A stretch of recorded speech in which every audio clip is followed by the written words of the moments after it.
आज हम एक ऐसी कहानी की परतें खोलने जा रहे हैं जिसने दिल्ली को हिलाकर रख दिया था। लाल किला धमाका।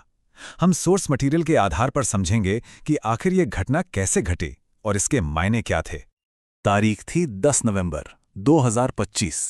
शाम का वक्त। दिल्ली के बिल्कुल बीचों बीच एक ऐतिहासिक जगह के बाहर एक जोरदार धमाका होता है और 8 जानें हमेशा के लिए खामोश हो जाती हैं। तो आज की हमारी इस पड़ताल में हम सबसे पहले घटना के बैकग्राउंड को समझेंगे, फिर उस रात की पूरी टाइमलाइन पर नजर डालेंगे, देखेंगे कि इसका असर क्या हुआ, जांच कैसे आगे बढ़ी और आखिर में कुछ बहुत जरूरी सवालों पर भी बात करेंगे। तो चलिए सबसे पहले बात करते हैं उस जगह की जहां ये सब कुछ हुआ। लाल किला मेट्रो स्टेशन, जो सिर्फ एक स्टेशन नहीं बल्कि दिल्ली की रोजमर्रा की जिंदगी का एक बेहद अहम हिस्सा है।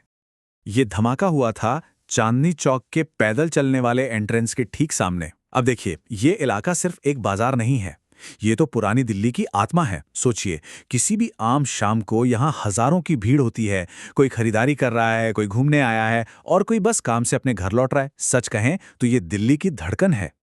इस भीड़ को शब्दों में समझाना बहुत मुश्किल है, लेकिन चांदनी चौक ट्रेडर्स एसोसिएशन के प्रेसिडेंट संजय भार्गव ने इसे एक लाइन में समेट दिया।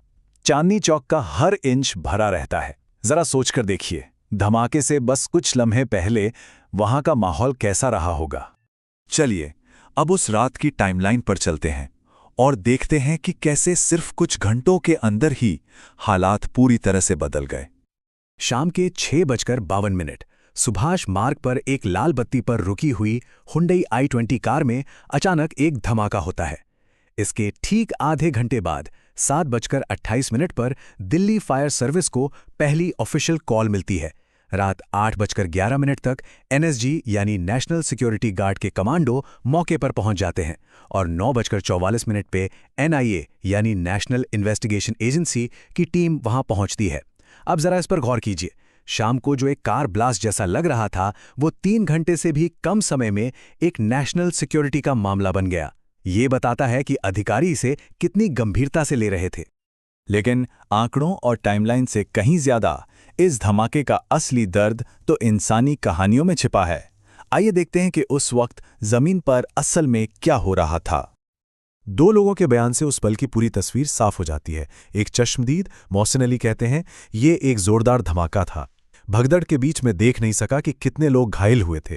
वहीं एक ट्रेडर संजय भार्गव बताते हैं, इमारतें ऐसे हिली जैसे भूकंप आ गया हो। खरीदारों में दहशत है, लोग निकलने के लिए भाग रहे हैं। सोचिए, एक तरफ धमाके की जगह पर मची भगदड़ का खौफ और दूसरी तरफ करीब 1 किलोमीटर दूर तक महसूस किए गए झटके। इससे अंदाजा लगाया जा सकता है कि धमाका कितना जबरदस्त रहा होगा।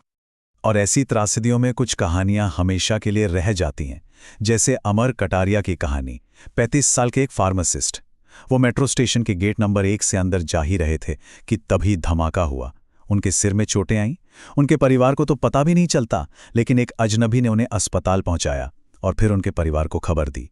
ये कहानी हमें याद दिलाती है कि कैसे सबसे मुश्किल वक्त में भी इंसानियत कहीं ना कहीं जिंदा रहती है। इतनी बड़ी घटना के बाद जाहिर है पूरा सरकारी तंत्र हरकत में आ गया। तो देखते हैं कि ऑफिशियल रिस्पॉन्स क्या था और कैसे था।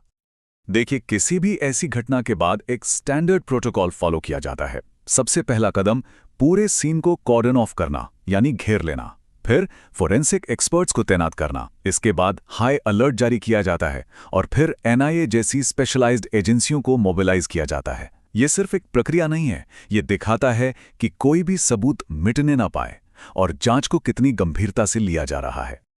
और इस धमाके का असर सिर्फ दिल्ली तक ही सीमित नहीं रहा, इसकी गूंज पूरे देश में सुनाई दी। हाई अलर्ट सिर्फ दिल्ली में नहीं बल्कि मुंबई, उत्तर प्रदेश, हरियाणा और बिहार जैसे राज्यों में भी जारी कर दिया गया।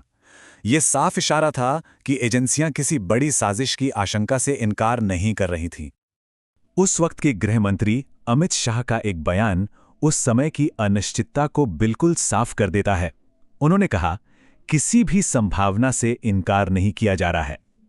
इसका मतलब साफ था, शुरुआती घंटों में किसी को नहीं पता था कि ये क्या है। क्या ये कोई हादसा है या फिर एक सोची समझी आतंकी साजिश?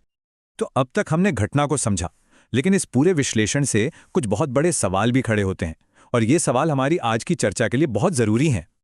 पहला सवाल ये हमारे जानकारी लेने के तरीके से जुड़ा है। आजकल हम लाइव ब्लॉग के जरिए किसी भी घटना को मिनट दर मिनट फॉलो करते हैं। तो सोचिए, क्या इस तरह से जानकारी लेना किसी घटना की पूरी तसल्ली से लिखी गई रिपोर्ट पढ़ने से अलग है? क्या इससे हमारी समझ पर कोई असर पड़ता है? क्या यह हमें सच्चाई के ज्यादा करीब लाता है या फिर अफवाहों को बढ़ावा देता है? अब आते हैं दूसरे सवाल पर। चांदनी चौक जैसी जगह जो ऐतिहासिक भी हैं और बहुत भीड़भाड़ वाली भी, ऐसी जगहों पर पब्लिक की आज़ादी और उनकी सुरक्षा के बीच संतुलन कैसे बनाया जाए? ये एक बहुत बड़ी चुनौती है जिससे आज दुनिया का हर बड़ा शहर जूझ रहा है। और हमारा तीसरा और आखिरी सवाल हम सबसे जुड़ा है। हमने अमर कटारिया की कहानी सुनी जिन्हें एक अजनबी ने मदद की। तो सवाल ये है कि किसी पब्लिक इमरजेंसी के दौरान एक आम नागरिक की भूमिका और जिम्मेदारी क्या होती है? एक समाज के तौर पर हम ऐसी घटनाओं से कैसे निपटते हैं और कैसे उभरते हैं? अब ये भी जानना जरूरी है कि इस पूरी पड़ताल का आधार क्या है। ये सारी जानकारी और विश्लेषण द इंडियन एक्सप्रेस की 10 नवंबर 2025 की लाइव रिपोर्टिंग पर आधारित है और ये हमें एक बहुत ज़रूरी बात याद दिलाता है कि इतिहास का जो पहला ड्राफ्ट होता है ना, वो अक्सर ऐसे ही अफरा तफरी और अनिश्चितता के माहौल में लिखा जाता है, ठीक वैसे ही जैसा उस रात लिखा गया था।